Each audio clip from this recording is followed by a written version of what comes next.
بسم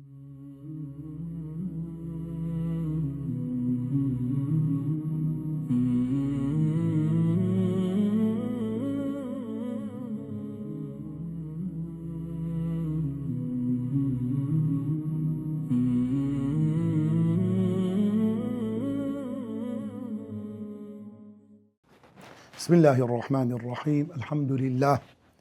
والصلاة والسلام على رسول الله محمد وعلى آله وصحبه أجمعين. بەڕێزان خۆشەویستان گەنج و لاوەکان، زانست خوازان و فێر خوازانی بەڕێز، سەلام و ڕەحمەتی خوای گەورەتان لەسەر بێ. خۆشحاڵم لە زنجیرەی چوارەهەم بە خزمەت ئێوەی بەڕێز دەگەمەوە لە خزمەت ئەو کتێبە بە سوود و پڕ لە سوود و زانیاریە، ئەویش کتێبی شەرح الأرجوزة المفيدة في نظم قواعد العقيدة دانري بريس شرح وهروها أو كداينا وشرح كردوا وليد من راشد السعيدان. لا جيشتنا لا برتسي لو كتابا أويش بنماي تسوارم كلو بنمايا دفرمي قاعدة التوحيد منها ننطلق بأنه عز وجل المستحق أن يعبدن وحده فما له مشارك في حقه سبحانه، فليس في الكون إله يعبد بالحق إلا ربنا ويقصد، وأن كل ما سواه باطل فكن عن الشرك القبيح مائل. دفرمي قاعدة التوحيد منها ننطلق. دفرمي كيشتلو بنمانك بنماي تسوارما التوحيد باسي توحيد يكتاب رستيخواي قوريها منها ننطلق. لو بنمايوا دز دكين بباس كردري بابتي توحيد روني دكين ننطلق عن ليوا أما دس بي دكين كلمة انطلاق وات دس بي كرديني هرشتك بلا بقول جو قوري بخيراي دري صار السيارة كالروي يعني رويش نجح احتياجية بلام طيارة تدري انطلاق لو زور بقول روتين با توجمو هردستيتن كلمة ننطلق واتە زۆر بە گوڕوتینیەوە دەچینە ناو بابەتەکە کە بابەتی سەرەکی عەقیدە تەوحیدە، لێرەوە دەست پێ دەکەیت. ئەویش چییە؟ بابەتی عەقیدە چییە؟ بأنه عز وجل المستحق، خوای گەورە سبحانه وتعالى المستحق شایستەیە. شایستەی چییە؟ أن يعبدن وحده فما له، تەنها ذاتی پیرۆزی ئەو بپەرسترێ بە تەنها، فما له مشارك، أو خواي قوري سبحانه وتعالى هيت هاو بشي تشينية، هي الشريكة تشينية في حقه سبحانه، أو ذا الشريك التي في حقه واتلزاتي خوي، يعني شرتشي أسماء والصفات، شرتشي ألوهية لخواي قوري دانية، يعني في حقه وات خواي قوري الشريكينية لا أسماء والصفات ذاتي بيروزي خواي قوري هاو شوينية لذاتي، خواي قولي هاو شوينية لأسمائي، خواي قولي هاو شوينية لصفاتي. فليس هروكو خواي قولي هاو شوينية لبرستن، خواي قولي هاو شوينية شريكينية لا دروس كدني أو بونورا. فليس في الكون إله يعبد، لو بونورا هيت خواي نية شايستي برستن بي بالحق كراست كشايستي برستن بي براستي خوايك بي شايستي او بفرستري إلا ربنا دقل پروردگاري ايمن بي خواي قورن بي ويقصد كتنهاد بي او ذاتي الله يا او پروردگارا او خوايا انسان مبستي بيتو روي تبكاتو بفرستي. وأن كل ما سواه باطل، پرستري دقل خواي قور سبحانه وتعالى هموي باطلة ببلقيا شتيشي بيسودو ببنمايا، فكن عن الشرك القبيح مائل. زور ئاگادار بە لەو شرکە ناشرین و ناڕێک و خراپە کە پەرستنی خوای گەورەیە، جگە لە خوای گەورەیە، مائل و خۆتی لێ لابدە. طبعا لێرە باسی چار قاعیدە دەکاتن لەو دەرسێ ئەڕۆ، ئەو قاعیدەیەکە لە قاعیدەکان. قاعیدەکە چ دەفەرمێ بە کورت و پوختی؟ العبادة حق صرف محض لله عز وجل. بندايتي عبادة ما فيشي رها تواو يعني بوختي خواي قوري هيتس كسك شايستي اوينيا لو ما فا شريكي خواي قوري بي كبرستيتي خواي قوريا. لا تصرف لا لملك مقرب ولا لنبي مرسل ولا لولي صالح أو عبادة النبي أنزام بدري نلبو هيد ملائكة نزيتي خواي قورا كقورتريني ملائكتان جبريلا نابي جبريل بكرة هاو بش لذات لصفات لأسماء لبرستن لهيشتك بدري تبالوي ولا لنبي مرسل يعني هيد بيغمبري قوري نيردراو لو بيغمبر قورانا أقر محمد المصطفى بي نابي صفتي خواتي نابي صفتي برستن نابي صفتي عبادة بدري تبال أو بيغمبرا ولا لي ولي صالح ونابي صفتي عبادة برستن بدري تهيت بياوتاچێک وڵا فرانکەس پیاوچاکە ئەوە مانلو دەکا و ئاوا دەکات و ئاوا دەکات ئەوە شیرکە دەبێ ئینسان خۆی لێ بپارێزی. بەر لەوەی بچینە ناو بابەتەکە پێناسەی عیبادەت دەکەی. عیبادەت کەلیمەی عەبەدە يعبد كلمة عبد يعني ذل أن عبدت بني إسرائيل يعني ذللت. كلمة عبدت يعني ذللت ك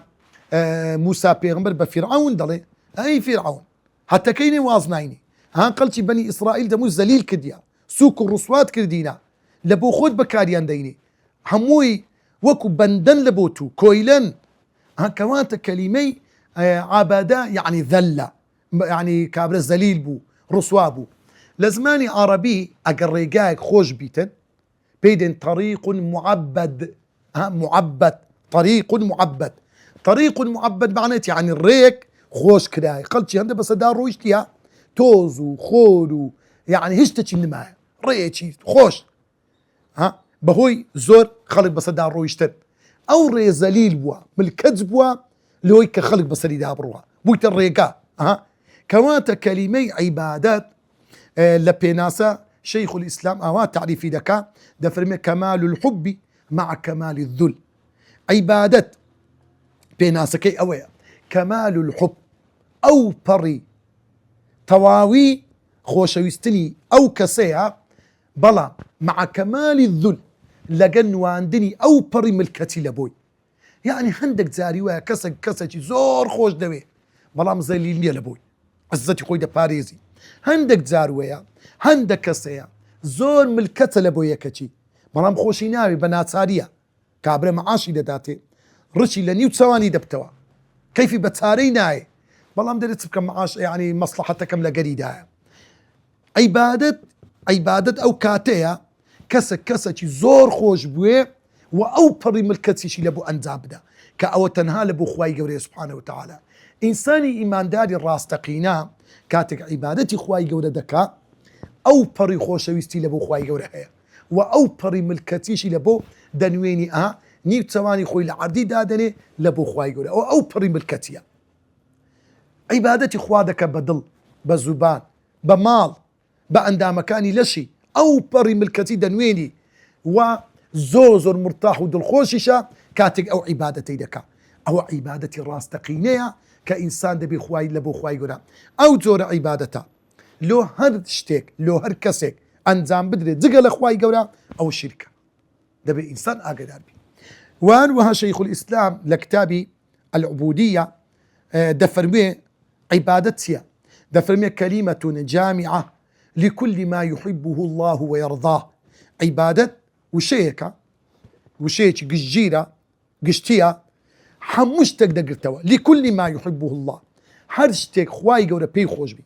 هرشتك خواي قورا بي راضي بي إنسان أنزامي بدا أو عبادته ما دام لبينا خواي قورا كانت عبادة بس نويجنية عبادة بس زكانية عبادة بس بروجيبونية عبادة بس حزنية وكو هند خلق تيدا نا إنساني إيمان دار كاتك بيانيا لخو هالدستي ذكرك دكا لو لبرخاتي خوا سكو سنتي بيغمبر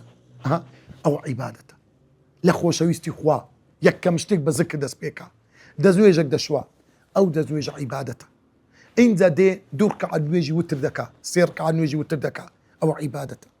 ملا بانك دات الاودا والله مي بانك داتوا او عبادته تكب او بريوستي خويتك زوري لنا كديا و او بريم الكسيشي هي لبو خواي سبحانه وتعالى او هم عبادته دستا مزقفتي بهر هنقاويك خير شيلو دنوسي او عبادته نوێژەکەی بە جەماعەت دەکا 27 خێری لۆ دەنووسێ ئەوە عیبادەتە. اینجا سلف لە سیارەکەیدا دەچیتە نانی دەینی لە فڕنی ئەوەش عیبادەتە. دەری با خێزانەکەم و ماڵ و منداڵەکەم بە برسێتی نەمێننەوە. اینجا چایەکی دەخاتە سەرێ دادەنێ خاتوونی ماڵ هەر دەستی ماڵەکەی نانێکی عازە دەکە سفرەی دەڕازێنەوە عیبادەتە. اینجا ئەو قوتابێ دەستە مەکتەبێ ئەوە عیبادەتە بەو شەرتەی نیەتی خوا بێ. اینجا کابرا دەستە دائیرەی حتا نیوڕانێ خەڵکی بەڕێ دەکا نیوچەوانی گرژ ناکە لە پێناوی خوا خەڵکی عەزیەت نادە ئاسانکاری لەو خەڵک دەکا ئەو هەمووی عیبادەتە. ئەو جا کاتێک کە دێتەوە لە ترافیک نادا دەرێ گوناحم دەکاتێ دەکو ببمە سەبەبی ئەوەی زەرەرێک بە خەڵک بگەین بۆ مخالفەی دەیکەم ئەوە عیبادەتە. ئەوە عیبادەتە. حتا ئەو کاتێک دەستەوە سەر جێوباریگانی خۆی سیلەی ڕەحمەتی دەکا تەعزیەتی دەکا سەردانی نەخۆشەکی دەکا حتا یەک سەلام لە یەکەچی دەکا سەلام عەلەیکوم هەمووی ئەوانە لە خۆشەویستی خوایە دەیکا و وەکو ملکەجبوونە لەو ئەمر و فەرمانی خوا داوای لێکردیمە ئیشی چاکە ئەو خراپانە ناکەم لە بڕی خوا نەهی لێکردیمە لە سونەتی پێغەمبەر صلی الله علیه وسلم ڕێی لێگرتیم کە نەیکەم هەموو ئەوانە عیبادەتە. کەواتە عیبادەت زۆر گشتگیرە ئاگات لێبی. عیبادەت حتەنها لە چەند ڕکعاتە نوێژێکی کورد نەکرایتەوە نا هەموو ژیانی ئینسان عیبادەتە. هەم بەڵگەتان نوبینەوە خوای گەورە دەفەرمێ قل ئەی پێغەمبەری خوا بڵێ ئینە سەڵاتی ئەو نوێژەی کە دەیکەم لە بۆ تو ئەی خوایە وەنوسوکی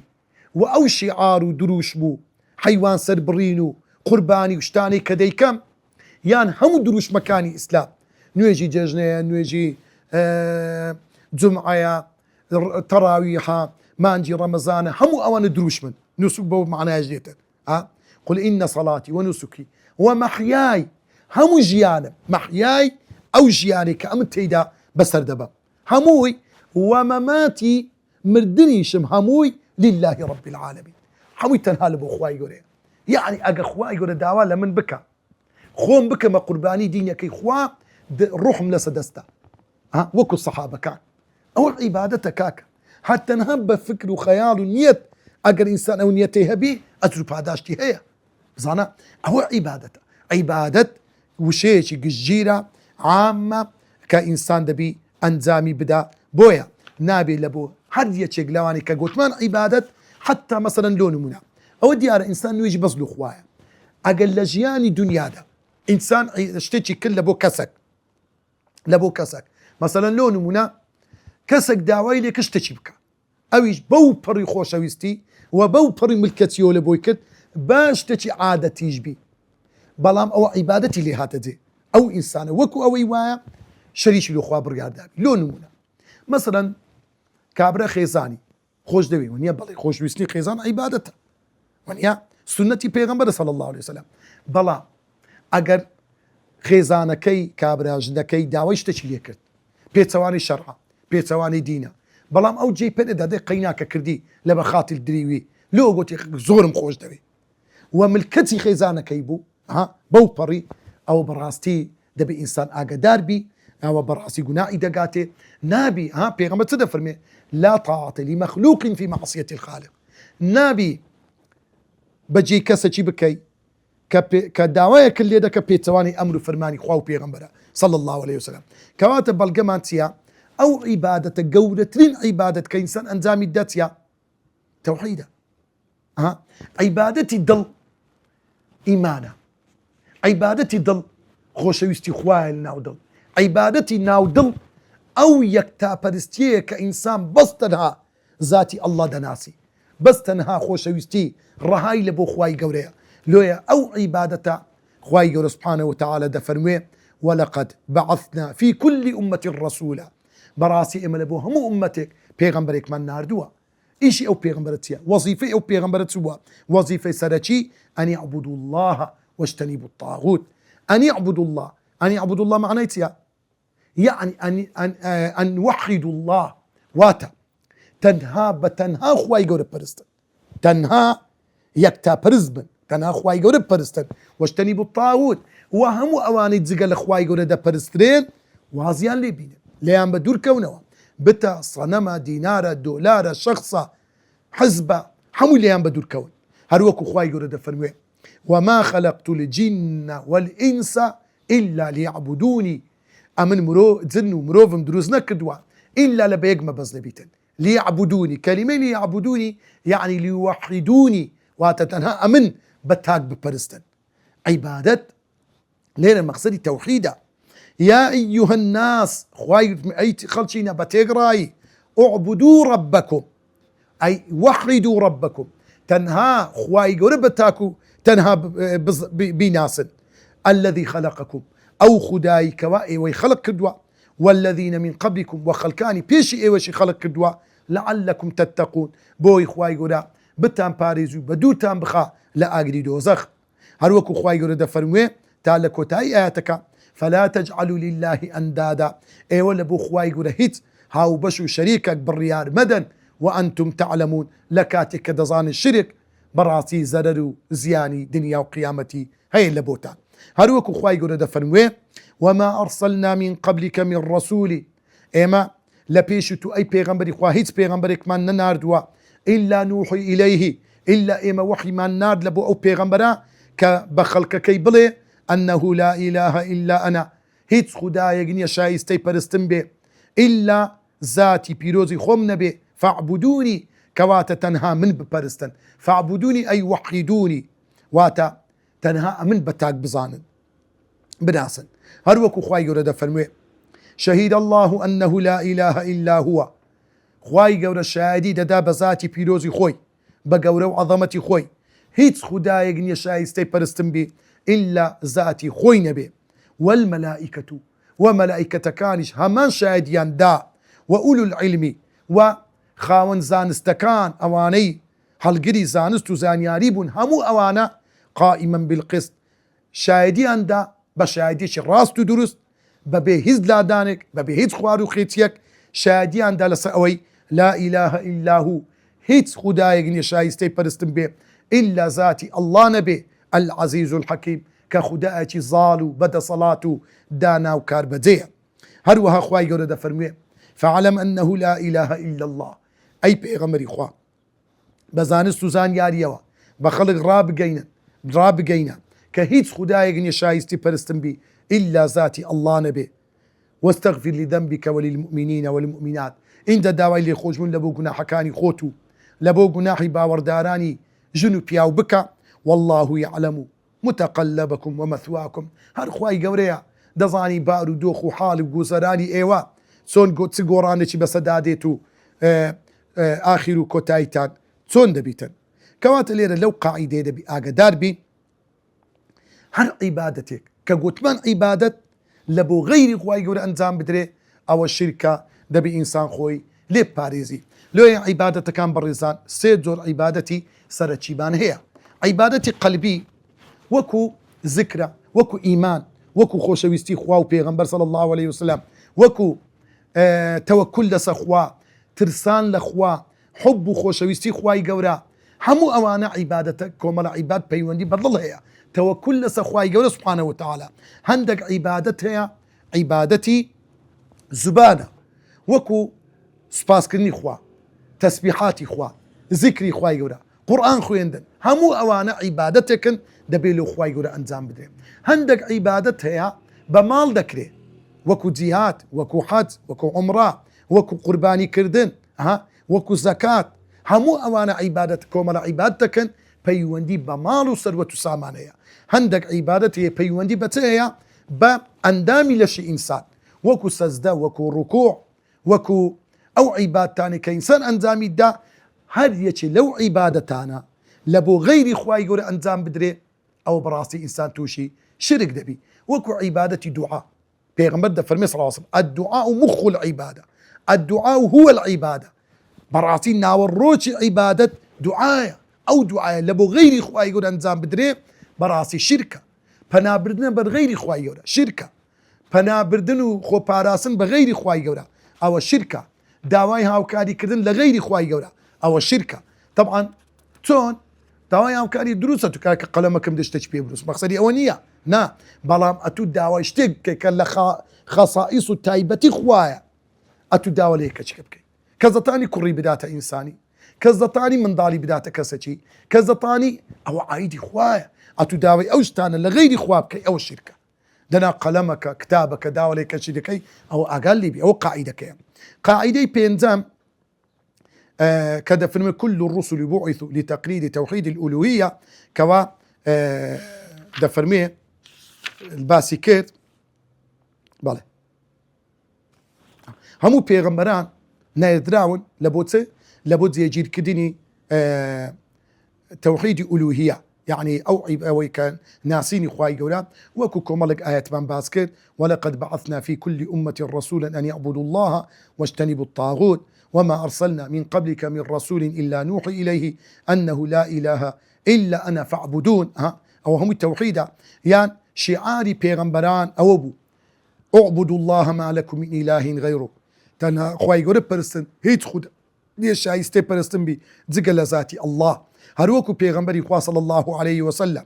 ده فرمي خواي قولا لباريد قوم كيد فرمي إنهم كانوا إذا قيل لهم لا إله إلا الله يستكبرون كاتب بيغمبري خوا صلى الله عليه وسلم بخل كي مكيدة قوت بلين لا إله إلا الله هيت خواي شايستي برستن بي زقل ذاتي الله نبي أوانتيان ذكر يستكبرون لود برزيان دنوان لويا مشركاني مكي تيان ببيغمبر دقو دانقود أجعل الآلهة إلها واحدا أي بيغمبر إخوا أتو إيمي خاون يكو مري زور لبتو صنمي أو دا إيشو كارو تشيش من روج بروزياتنا دا توي واز لهم أخوانا بيني يكتاك أخوا برستي كو إيشي ما بريودتي بيكتاك أخوا براسي وشتشي سيري أي بيغمبر إخوا أو أنا زور هلا تيجيشتينا تسمك أخوان بحق نناسيا لوي بيان وايا بيكتاك أخوا إيشو كاركانيان ناروا أجعل الآلهة إلها واحدا إن هذا لشيء عجاب براسي أو اشتشي سير عجائبة لو لبرأوي أوان بيان نخوان بتاچي نناسيوا لو يخواي سبحانه وتعالى لقرآن بيروزود تأكيد لصدقاتوا توحيد الربوبية أخواي قرد فرمي ولا إن سألتهم من خلق السماوات والأرض ليقولون الله أي بيغمبر إخوة صلى الله عليه وسلم أجبسيان لمشركاني مكة بكي چه عردو آسمان كاني دروس كردوا ليقولن ببي شكو قمان دلين الله خواي قولا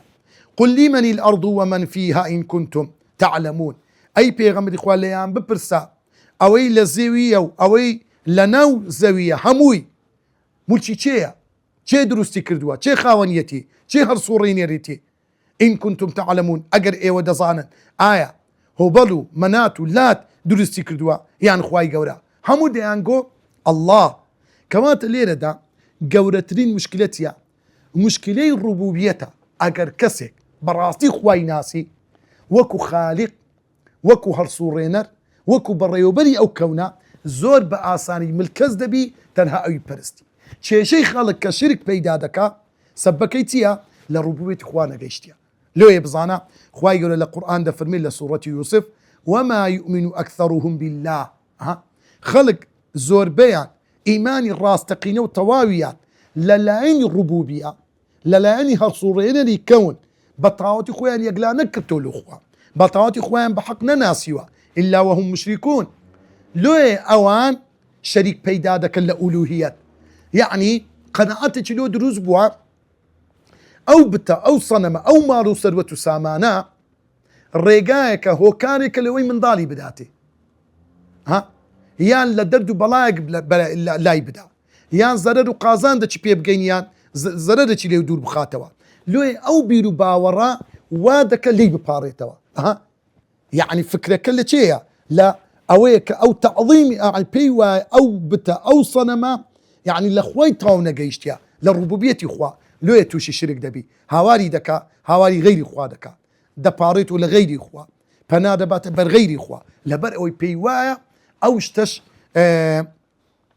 لبر أوي لربوبية إخوة بطاوتي نقيشتوا كواتا لير دا إيما دبي آقا داربي بيغمبراني إخوة صلاة وسلامي إخوان دس بي كاتي كدعوين دس بيكرديا لتوحيد ربوبيتوا دس يان بيكرديا أنت مشابكا إبراهيم بيغمبر عليه الصلاة والسلام كاتق مناقشة وقفتو قول لقر نمرود دكا للربوبية دس بيدكا لكون كائنات أتدري مخوام أي نمرود إذ قال ألم تر إلى الذي حاج إبراهيم في ربه أن آتاه الله الملك إذ قال إبراهيم ربي الذي يحيي ويميت قال أنا أحيي ويميت دري إبراهيم بيغمر دفرمي خواي من أو خوايا خلشي دمريني وخلشي زندو دكاتوا من دال دبخشي خلشي دمريني أتو أوتيا دالي بري أمني جوادك نمرود ودالي طبعا دو كسي أمري إعدامي لو دركنو يكشي آزاد دكا عفو دكا يكش إعدام دكا أو دري أمريش هم زنديم كردوا أو كسوا دبيري أو كسشم إعدام كنتو كشتم أميش خوامي عنا إبراهيم بيغمبر عليه الصلاة والسلام دزاني كابريا تكلبوتا لويا ده فرمي فإن الله يأتي بالشمس من المشرق فأتي بها من المغرب خواي من أو خوايا روجي هل هناوا لروج هلاتو هنايتي ناوندي آسمان أجر أتو خواي أو روجبينا آويكا دي على دي بزان أوت بيدك ليه فبوهت الذي كفر يا كوسر كفركي بوتسال بوا موسى بيغمر لقى فرعون لربوبيته ودا السبيكر ها لويا بله كوات الليلة دا برياني بريزم قاعدة كاني بن سينا كان أو تسن قاعدة كما باس ما كدوا قاعدة هي كم ستساوي عقيدة قرآن وسنة دبي بجيري تيجيشني سلف تيبقي غيبيات هيت بيوندي بعقلي مروف ناطن لغيبيات كان تيبقى ليك دانوي لبوبكا وعبادة حق ما في شيء تيرو التواوي خواي قوري والرهاي خواي قوريا وهروها بيغمران نيردراون قاعدة بينزم تنها لبو قياندني بابتي توحيد يكتا برستي كواتا توحيد ألوهية دو بشا إنسان دبي أقدار بيتن ك شرك أكبر وشرك أصغر يعني إنسان بهوي توحيد ألوهية هندك دا توشي شرشي أكبر دبي كدين لدواتر باسي دكين إن شاء الله ده فرميه قاعدة ششم وأن كل ما سواه باطل فكن عن الشريك القبيح مائل ومن يسوي غيره به فقد أشرك شركا مخرجا فيما ورد ده فرميه وأن كل ما سواه باطل دقا لبرستين خواهي قولي هموي باطل وبوتو بطال بيبنا مايا فكن عن الشريك القبيح مائل كواتا لو شركة خرابو ناشرينو نار روايا خوتي للابدا ومن يسوي غيره به هركسك شتيك بين تآستي خواهي قولا هاوشاني بكالغر خواهي قولا فقد أشرك أو شريكي بيدا كردوا شركا شركتي أوتو مخرجا فيما ورد كدردتي الإسلام كعفرتي مطلق دبي فيما ورد وكل قرآن سنة بيغمبر هاتوا صلى الله عليه وسلم كوات قاعدة كبكورتي أودلي من سوى غير الله بالله هركسك شتيك بينتا آستي خواي قورا من خصائص الله لو بابتاني تايبة بخوا لبرستن لعبادة لا ربوبية لو شتانا هموي بينة الرئيسي خواي قورا المساواة المطلقة يكسانية تواو أو شركي أكبر أنزام دايا كوات شركي أكبر أويا ما فيق لما فكاني خوا بري بال كسجي أو قاعدة كي أقال لي بي لما تيغنتستن لويا خوا يقول لدرباري مشركيني دفرمي كلناو آقرن تدفرمي تالله إن كنا في ضلال مبين خوان دلين اعتراف دا كان دلين سوين بذاتي الله براتي إيما لدنيا دا لقمرائية رونو أشكرابوي يان دلين إذ نسويكم برب العالمين إيوا بتو صنمكان تنهينا ريزي خوا هاو تاتان كد هاو شان تانكد لقر خواي قول سبحانه وتعالى لوي ايوا بونا مشرك واروها خواي قول درباري شركي أكبر دا فرمويه فلا تجعلوا لله أندادا ايوا نكد هندك شد بيننا ريزي خوا لقل خواي قول أنداد كلمين نت معناتها يعني هاوشان هاوشيوا بلي كواتا أو قاعدة دبي إنسان أقدار بقاعدة يكم أوان قاعدة شرشي أكبر هرشتك لما في خوا كسيتي بيدي بال كسيتي تر قاعدة جمع حفت من سوى غير الله بالله فيما هو من خصائصه مطلق المساواة فشرك أصغر هركسي اشتك بينة الريزي خوا هاو تايب كالقل خواي قولا فيما هو من خصائصه مطلق لو تايبا مدياني كمطلق إخواي قوليا المساواة بشيوي يعني هاوشان وهاو شركي أصغر يعني اللي ردا بابا تكتسونا شركي أكبر وأصغر لهندك شد جیاوازە شرکی ئەکبەر و ئەزغەر هەردووچیان پێکەوە هاو شێوە و یعنی یەکسانکردنە شتێک بینی ڕێزی خوا. شرکی ئەکبەر چی تێدایە؟ تەندید و مساوات. واتە تەندید معنای چیە؟ یعنی ئەو شتەی بکەیە شەریکی خوا، یعنی کەئەنەه لە صیفەتی خوایەتی ئەویش هاوشانە، یان یەکسانی بکەی لەگەڵ خوای گەورە سوبحانەه وتەعالا. شرکی ئەزغەر أيضا فيه تندين أيش عينا هاوشانية تيدا بلام لتجاوزن أن التنديد والمساواة في الأكبر هي الأكبر أي المطلقة. بقشتي بري فرانا قبر فرانا بت فرانا صنم هم الصفة خواتي تيدا نعوذ بالله. دطاني من ضالد بداتي دطاني سودت بيب جيني دطاني زرر اللي بدور بخاتوا أو براسي ختنا. بلام شرتي أصغار لو نمونا كأبر الصند أخواتن با بتشي صند أخوا بقبرتشي أو شرتي أصغر يعني يقلوا صفات تاني كإخوة دايتي بال هموينا بمطلقينية رونو أشكرا وابظالم. شرتي أكبر همو صفتي شخوا بدي أو شتا بلام شرتي أصغر يقل صفات كاني خوا بدري تبال أو شتي كوا دهندرتا رزي خوا يقولا كواتا صند خواتن بغير خوا شرتي أصغر لو يك صفة كات خاصي خواي قوريا دايت بال أو شتا لو إنسان دبي أقدار بي نشتا بكري لبو بدا سيناني خير يان لاداني شر أو أتوهستاي أو نشتا بيد وابي لهمو دردو بلايك بدور الدخاتوا أو الشركة دبي إنسان أقدار بخوي لي بباريستين واروها إنسان اعتقادي وادبي يعني زعيف دبي تنبي وايا تنا أو نشتيا براو مصيبتي لسلادة يان كسك بس لاي دكتور بي وابي خودي دكتورك شفاي دا دبيئة الدكتور بسبب بظاني لو إنسان دبي أقدار بي أوا خطرا. دين صار قاعدي هشتم كل ما كان شركا أصغر أصالة فينقلب أكبر إذا عظمت المساواة والتنديد. هر شركك شركي أصغر بو لبنا الردة بلا كابرا زور بقوري دانا يعني بالدوام لغير خوا باراوا داوايشتي زور قوري كرت كلا خصائص تايبتي خوايا او براسي دبتا شرشي اكبر انسان دبي خوي لي بباريزي بلي كمان قاعده كبو شويه مثلا لون من باران تنها ايشي خواي قوري او صفتي رها مطلقي خواي قوري كابو من لون من باران طبعا باران بارين هول هينان هموي صفتك تايبت بخواي قولي سبحانه وتعالى. ها خواي يقول القرآن فمن هو الذي ينزل الغيث وينشر رحمته من بعد ما قنطوا.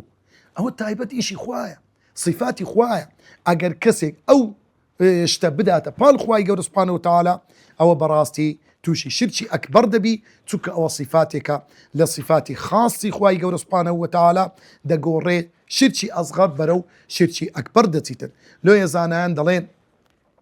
بهوي أوي كيسان توشي شرشي أكبر نبي بيويستا